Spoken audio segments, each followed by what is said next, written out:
Hi everyone, it's Tonya Gibbs and welcome to Christmas in July. Today we're going to create a process video of a foil chalkboard Christmas card featuring the Holiday Angel die from Die-Namite dies, and as always you can get lots of inspiration from the blog, and I've put the address up at the top.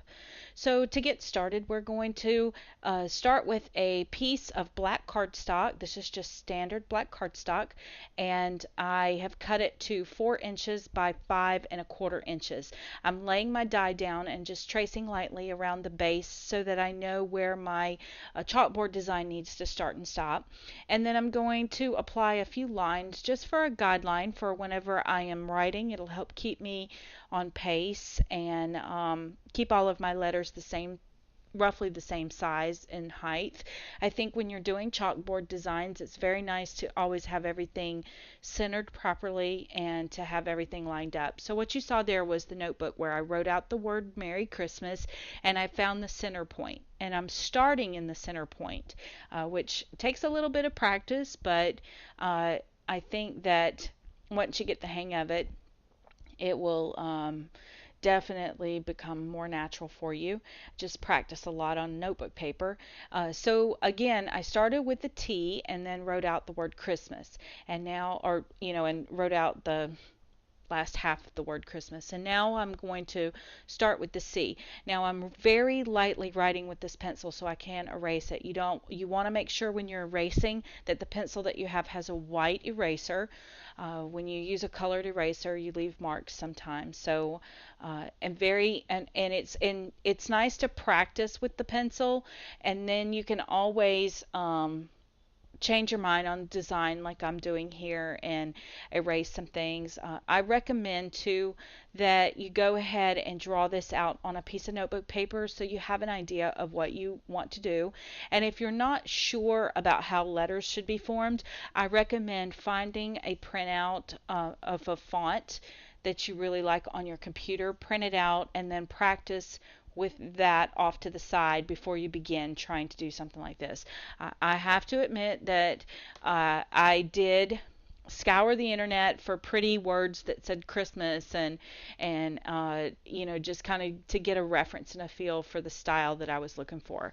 I think it also adds a lot of interest if one of your words is in cursive and one word is in a serif or a sans serif font. So we'll talk about sans serif for just a moment while I'm drawing this out. Sans serif means that it doesn't have the little feet on the letters like what I'm drawing here. A serif font would have the little legs or feet on the font.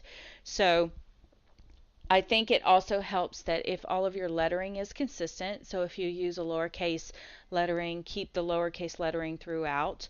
And it also helps if you add your swirls and your little flourishes and things after you have drawn out your lettering. So I've sped this up quite a bit so you guys can see it. It took me about 20 minutes in real time to draw this out. Now I'm going to take my white Jelly Roll pen, and this is my favorite white pen. And I'm now going to trace over all of those pencil marks that I had placed down before. So you can tell it looks really clean and simple, but I did spend some time fussing with the pencil before I began with the Jelly Roll.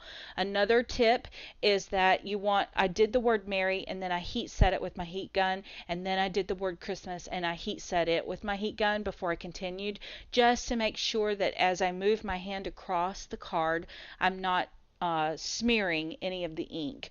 You do want to keep your arm a little elevated or your hand elevated. If you are one of those people who puts your hand down to write, then you want to make sure that everything is nice and clean. So you want to start with the left hand and move yourself to the right. If you're left-handed, start with the right hand side and move to the left. So once I have it all in place, I'm referencing my font again and I'm adding some weight to some of the lettering. That's super simple to do. It's very relaxing and a lot of fun. So now it's time to fuss with my die.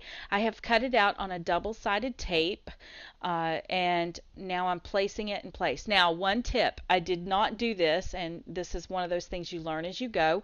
You should erase the pencil marks before you do this next step. So you'll notice in the video I am pulling out my foil, and then I realize that I have not erased my eraser marks. This foil is made by Deco, and it was very inexpensive. I think it was like a retail of $5 for the roll, and I found it at my local hobby store, hobby and craft store, and it was in the section located next to the embossing powders. It's super simple to use, very inexpensive. I've made about 10 of these cards with this one little roll of foil. And I did use a coupon to buy it, so I got it 40% off of that. So now I'm laying that down on top of that tape. It's very sticky and it catches very quickly, so you want to make sure that you're very gentle with it. And I started in the bottom corner and then worked my way up, and I'm just using a brayer. It looks like I'm pressing hard, but I'm being very gentle and very careful. I want to make sure, just like you do with rub-ons, that you press really hard. You burnish that really well, but you don't want to press too hard because you don't want to rip the foil.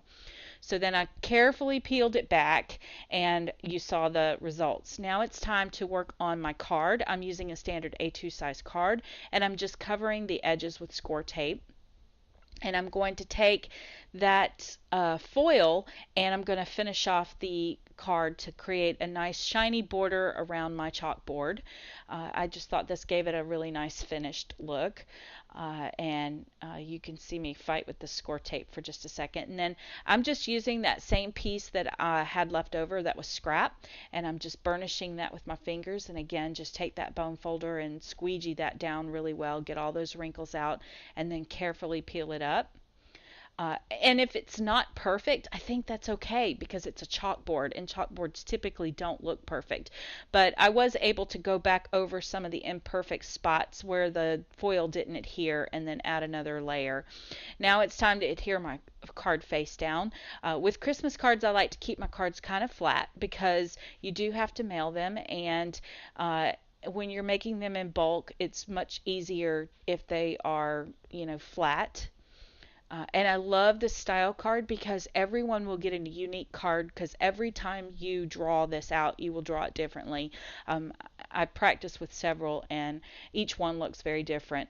So here I am opening the inside. Since I need to write a sentiment on the inside, I'm just adding a piece of standard white cardstock. This is a very thin cardstock because, again, if this is going to be mailed, you don't want the extra weight. I just love how this card turned out, so simple and elegant. So here are a few close-up photos of the card. As you can see, the die is just beautiful, and the handwriting down below will make this a unique card for everyone, and your friends will surely love to have such a unique piece. Here's the finished card, and as always, if you've enjoyed this production, please leave me comments, and don't forget to subscribe and share this with a friend. There is a blog hop on my blog. I will place a link down below so you guys can see what everyone else has created. Thanks for watching.